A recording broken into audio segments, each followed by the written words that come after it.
సర్వ విఘ్నాలు తొలగించే వినాయకుడిని అత్యంత భక్తి శ్రద్ధలతో ఘనంగా పూజించుకుంటాం.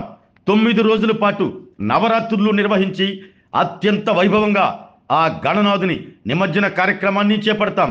గణేష్ నవరాత్రులు వస్తున్నాయి అంటే ప్రజలు కాలనీల వారీగా, ప్రాంతాల వారీగా మండపాలు తయారు చేసి భారీ నుండి అతి భారీ విగ్రహాలను ఏర్పాటు చేసి వినాయక చవితి వేడుకలను ఘనంగా నిర్వహించుకుంటాం. విద్యుత్ కాంతులు, డీజే సౌండ్లతో నిర్వహించే ఈ కార్యక్రమాలలో రాష్ట్ర ప్రభుత్వం, పోలీస్ శాఖ కొన్ని ఆంక్షలు విధిస్తుంది.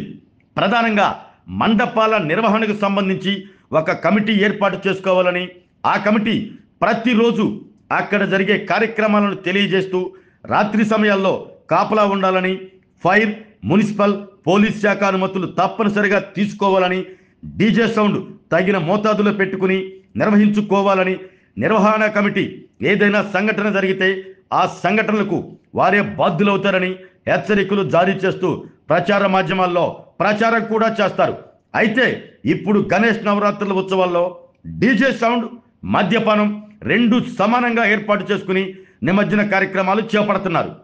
డీజే సౌండ్ వలన గుండె జబ్బులు వస్తాయని డాక్టర్లు ఒక రకంగా చెబుతూ ఉంటే, వాటిని పక్కన పెట్టి యువత డీజే సౌండ్లతో, అవ్వాయి సువ్వాయి మోతలతో నిమజ్జన కార్యక్రమాలు ఏర్పాటు చేసి గొడవలు సృష్టిస్తున్నారు.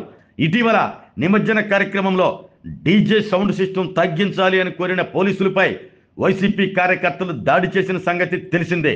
ఆ దాడికి సంబంధించిన సంఘటనకు ఆ కమిటీ వారు బాధ్యత వహించాల్సి ఉంది. వారు ఏమీ తప్పు లేదన్నట్లుగా పోలీసు వారిపైనే నెట్టి ఒక వర్గాన్ని డీజే పెట్టకుండా చేస్తున్నారంటూ అసత్య ప్రచారాలు చేశారు. పోలీసులను కొట్టిన వారిపై కేసు నమోదు చేస్తే చట్ట విరుద్ధమని పోలీస్ స్టేషన్ దగ్గరికి వెళ్ళి మరీ అలజడి సృష్టించిన సంగతి తెలిసిందే. దీనిని పోలీసు అధికారుల సంఘం కూడా తీవ్రంగా ఖండించారు. ఏది ఏమైనా జరిగిన తప్పును సరిచేసుకోవలసిన కమిటీలు పార్టీల వైపు మొగ్గు చూపుతూ రాజకీయ రంగు పులిమారు.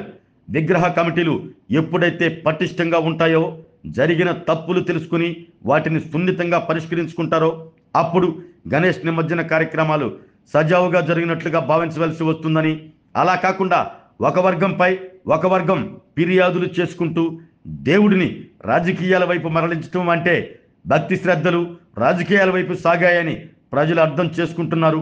అందువలన వినాయక చవితే కాకుండా ఎలాంటి సందర్భంలోనైనా డీజే సౌండ్ పెట్టాలి అంటే పోలీస్ పర్మిషన్ తీసుకుని వారు ఎలాంటి సౌండ్ను అనుమతించారో దాని వరకే చేసుకుంటే ఇలాంటి పొరపాట్లు జరగకుండా ఉంటాయి.